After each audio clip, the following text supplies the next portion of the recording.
Bonjour à tous et bienvenue dans ce nouveau numéro de Dev Café qui est votre émission que vous retrouvez sur cette chaîne YouTube. Et dans cette émission, on va parler de toute l'actualité autour du développement mobile. Pour ce qui est du programme, il suffit de voir la barre de progression juste en dessous pour choisir éventuellement les sujets que vous préférez. Mais juste avant qu'on commence, je vais vous remémorer quelque chose pour ceux qui utilisaient un ordinateur dans les années 2000 et qui voulaient écouter de la musique. Donc j'imagine que la musique était pas prise sur des services illégaux comme Kazaa, Emule ou des choses comme ça. Pas du tout, mais que voilà, vous aviez des MP3 sur votre ordinateur par magie et qu'il fallait les lire. Et donc du coup, qu'est-ce que vous utilisiez? Et bien tout simplement Winamp. Et Winamp, voilà, certains ça va vous dire quelque chose, ce fameux design que vous voyez juste ici. Et bon, on pensait que Winamp était mort, mais depuis 2018 ça renaissait un tout petit peu, mais bon, après 2018 ça s'était un peu arrêté. Et là, magie, il y a quelques jours. À la fin juillet, il y a une toute nouvelle version qui est sortie avec une compatibilité Windows 11. Donc voilà, si vous avez un PC que vous avez envie de vous remémorer les années 2000, en tout cas si vous étiez là dans les années 2000, c'est le moment. Et tiens, juste avant qu'on commence l'émission, un petit rappel de ces très beaux skins. Moi je me souviens du vert. Bref, allez, c'était la petite parenthèse du jour. Maintenant, on va passer aux différentes actus.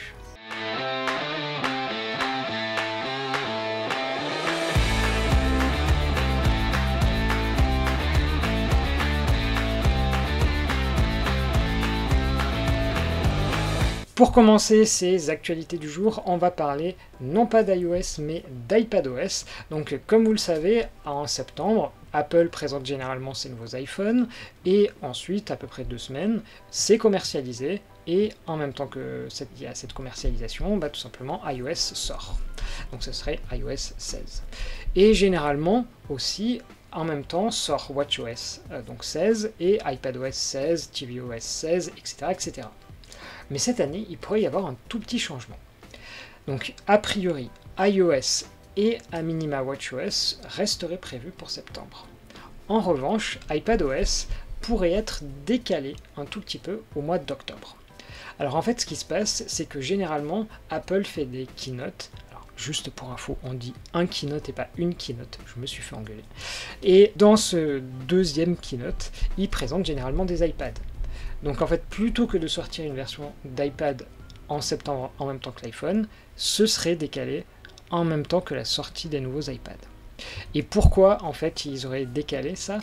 C'est tout simplement que dans les premières phases de bêta, les retours auraient été assez critiques autour de la grosse nouvelle fonctionnalité qui s'appelle le Stage Manager que vous voyez juste ici. Et ce Stage Manager, en gros, c'est une nouvelle manière de faire du multitâche qui par ailleurs arrivera aussi sur macOS. Et voilà, a priori, ça n'a pas été énormément apprécié. Donc finalement, il se garderait un tout petit peu plus de temps pour sortir iPadOS. Par contre, moi, quelque chose qui me dérange un tout petit peu dans cette histoire, c'est que Apple est en train, en fait, de sortir des nouvelles versions, mais de les sortir en briques, en kit. Je m'explique. Donc iOS sort en septembre, mais si vous vous souvenez, la semaine dernière, je vous ai parlé de ActivityKit, qui est tout simplement le fait d'afficher dans l'écran de déverrouillage des widgets dynamiques. Cet ActivityKit, il ne va pas être disponible en même temps qu'iOS 16. Et c'est ça un tout petit peu qui me dérange, c'est en fait on sent que Apple est maintenant obligé de sortir des nouvelles versions en septembre, et donc du coup, tout n'est pas prêt, du coup ils le sortent en plusieurs fois. Et voilà, moi je trouve ça dommage, autant tout sortir d'un coup. Ensuite, dans la deuxième news, on reste côté iOS, et ça concerne une fonctionnalité qui avait été présentée à la WWDC. Si vous faites un achat aujourd'hui dans Apple Wallet, si vous faites un achat demain dans Apple Wallet avec iOS 16, eh bien vous allez pouvoir donner la possibilité, comme vous le voyez dans cette petite vidéo, d'avoir un écran avec les commandes. Et vous allez pouvoir en fait faire évoluer le statut d'une commande en disant elle est en cours d'envoi, etc. Donc c'est plutôt quelque chose de sympa parce que ça permettrait de tout mettre au seul et même endroit. Et en l'occurrence, là ce qui vient de se passer, c'est que Apple vient de mettre en ligne la doc autour de ça. Comment est-ce que ça va fonctionner? Dans un premier temps, côté application, en fait, on va définir un certain nombre d'informations autour de la commande, donc voilà, des images, des choses comme ça. Mais ensuite, comment est-ce qu'on fait évoluer le statut de la commande? En réalité, c'est pas du tout côté application que ça va se faire, mais c'est un serveur qui va avoir à disposition un endpoint dans lequel il va dire telle commande a tel nouveau statut, et on le met à jour de cette manière-là. Allez, on continue maintenant en allant côté Android. Il y a quelques jours, il y avait une grosse polémique autour du Google Play parce que, en gros, la liste des permissions avait été supprimée de l'écran des applications. Google, devant tout ce ramdam qui avait été généré, du coup, qu'est-ce qu'ils avaient dit? On fait machine arrière. Et là, qu'est-ce que je vois hier? Un article de 9to5 Google, qui est normalement un site très intéressant, qui affirme de manière totalement, même pas interrogative, que maintenant, le numéro de version des applications a complètement disparu du Google Play. Donc qu'est-ce que j'ai fait? Donc vous le voyez ici, qu'est-ce que j'ai fait? Moi j'ai pris mon téléphone et j'ai regardé. Donc sur un premier téléphone, en effet, quand je vais, alors là je suis allé sur une appli totalement random, en effet cette information a disparu. Et donc je me suis dit l'article est correct. Et du coup qu'est-ce que j'ai fait après? J'ai pris un deuxième téléphone qui est sur la même version du Google Play. Et qu'est-ce que je vois? Cette fois-ci, le numéro de version, il s'affiche bien.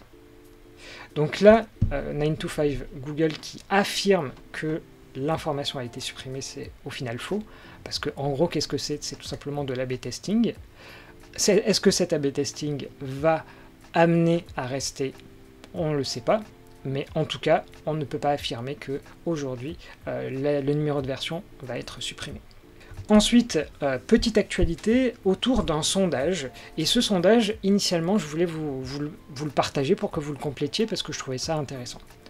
En gros, c'est le site qui s'appelle Ray Wenderlich, qui est vraiment, c'est un super site que je vous recommande. Si vous voulez apprendre Android, iOS, Flutter, ils ont vraiment des tutos qui sont d'une qualité, mais voilà, vraiment, je vous le conseille. Et donc là, ils voulaient faire un sondage autour des emplois dans le mobile. Donc, une super bonne idée. Donc du coup, qu'est-ce que j'ai fait? En toute logique, avant de vous le proposer, je l'ai quand même essayé. Et là-dessus, on va le regarder ensemble, ce sondage, parce que moi, il m'a un tout petit peu choqué. Alors déjà, qu'est-ce qui se passe dès les premières questions? On est à la 4e, et ça nous indique que dans ce sondage, on va potentiellement donner des informations très personnelles. Bon, si à la limite, un job, en effet, c'est très personnel. Du coup, qu'est-ce qu'on nous demande? Dans un premier temps, quel est notre âge? Ok. Ensuite, on nous dit quel est notre sexe. Là aussi, ça me paraît ok.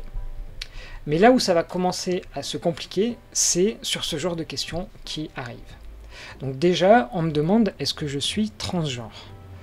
Et là, je commence à me dire, mais quel est le lien entre cette information-là et un job? Parce que initialement, c'était ça la question. Et puis on continue. Deuxième question. On nous dit quelle est mon orientation sexuelle? Là, on est en train de faire des liens entre l'orientation sexuelle et un job. Et là, on continue encore. Troisième question, quelle est ma race? Ça, typiquement, c'est une question qui nous choque un tout petit peu européens, mais qui est assez habituelle aux US, et en l'occurrence, le site est aux US, donc, bon, à la limite, il la pose. Et on termine avec une dernière question qui enfonce bien le clou, à savoir, est-ce qu'on porte des objets religieux sur soi? Et moi, ce sondage, initialement, vraiment, je voulais vous le partager pour que vous le remplissiez, parce que je pense que les données qui vont en sortir sont intéressantes. Par contre, je ne vois pas en quoi c'est intéressant de savoir que l'orientation sexuelle de quelqu'un avec son orientation religieuse, qu'est-ce que ça va changer dans un job. Je ne sais pas si je suis le seul à être choqué par ce que je vois là, mais voilà, ce sondage-là, je vais vous le mettre en lien pour que vous puissiez le voir, et remplissez-le si vous voulez. Mais moi, j'ai vraiment été ultra choqué de ces questions-là, parce que je ne vois pas quel est le lien Voilà, pour moi, c'est deux informations qui n'ont rien à voir ensemble. C'est un tout petit peu mon coup de gueule, je suis désolé. C'est vraiment en plus un super site. Et là, je comprends pas qu'est-ce qu'ils ont voulu faire. Bon, du coup, faut que j'essaye d'enchaîner, je sais pas comment je vais faire. Mais on va passer au sujet suivant, qui n'a rien à voir. Qui en plus est un sujet à la limite un peu chiant, parce que qu'est-ce que ça parle à nouveau? On parle de justice et de juridique. Donc là, vous allez vous dire, ah, qu'est-ce qu'il est chiant de nous parler de ça. Mais je vous rappelle, Dev Café, c'est autour du développement mobile, et rassurez-vous, si je vous en parle, c'est que ça va nous impacter. Ce qu'il faut savoir, c'est que depuis la mise en place du RGPD, sur tous les sites, et même sur les applications, il faut donc demander le consentement avant de pouvoir récolter des données. Là-dessus, c'est OK. Et là, en fait, ce qui se passe, et ce que l'on apprend dans cet article de TechCrunch, donc je vous donnerai le lien, vraiment cet article, je pense qu'il y en a pour une demi-heure à le lire, donc j'essaye de vous en faire vraiment un condensé très rapide. En gros, ce qui se passe, c'est que la Cour de justice européenne, elle a été appelée suite à un problème en Lituanie. Et la question qui se pose, c'est peut-on déterminer des informations sur un utilisateur en croisant les données. Et ce que la justice européenne a permis de statuer, c'est, en l'occurrence, est-ce que si on arrive à savoir quel est le nom de son partenaire, est-ce du coup, on peut en déterminer notre orientation sexuelle. Voilà, si on est un homme avec un homme, etc., etc. De ce fait, le fait de croiser des données est totalement interdit. Donc ça, c'est ce que a statué la Cour de justice européenne. Mais là où ça pose un tout petit peu problème, c'est que aujourd'hui, quand on demande le consentement de récolter des données, mais on ne demande pas le consentement pour agréger des données. Et c'est là où ça pose problème. Dans cet article, il nous donne quelques exemples. Par exemple, si vous êtes capable de déterminer que vous avez un utilisateur qui lit Fox News, par exemple, donc vous allez dire il est de droite. Pareil, vous avez quelqu'un qui lit la Bible, il est donc chrétien. Ou encore quelqu'un qui a l'appli Grindr, donc il est forcément gay. Ce que la justice européenne vient de statuer, c'était que c'était totalement interdit de croiser des données. Et le problème qu'il y a là-dedans, c'est qu'aujourd'hui, dans les pop-up de consentement, dans une majorité de cas, en fait, ça ne parle que du recueil. Donc, qu'est-ce que ça va vouloir dire? Tout simplement que potentiellement, il va falloir à nouveau redemander le consentement pour cette fois-ci demander le recueil et le fait de croiser des données entre elles. Là où on conclut le papier, c'est les initiatives que Apple et Google sont en train de mettre pour dire est-ce qu'on peut autoriser ou non l'app tracking ou pas. C'est plutôt une bonne chose parce que voilà, ça permet à l'utilisateur de dire non, et ce qui est une bonne chose. Mais le problème, c'est la même problématique parce qu'on ne parle que de récolter des données, pas de les partager. Donc quel est l'impact de ce jugement pour nous développeurs, mobiles y compris? C'est que potentiellement, il va falloir redemander le consentement pour que ça soit à la fois la récolte, à la fois le fait de mélanger les données. Comme je vous ai dit, parfois il y a des sujets qui sont chiants, entre guillemets, mais là vous voyez, ça peut nous impacter. Bon, du coup, voilà, on termine l'émission du jour. Voilà, il faut avouer que les sujets qui avaient été pas super joyeux, j'en suis un peu désolé. Mais bon, parfois, c'est l'actualité, c'est fait comme ça. En tout cas, je vous remercie de l'avoir suivi.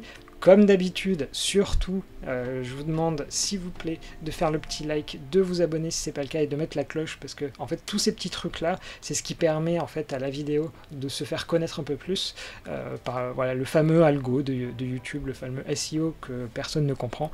Mais en tout cas, ces éléments-là aident énormément. Donc voilà, si vous avez quelques minutes pour faire ça, ce serait génial. Je vous remercie d'avance de le faire. En tout cas, de mon côté, j'espère que vous allez arriver encore à tenir avec les chaleurs qu'il y a actuellement. Et surtout, je vous dis à demain. Et allez, on croise les doigts demain. Il faut qu'on ait des trucs positifs. Allez, bonne journée à tous.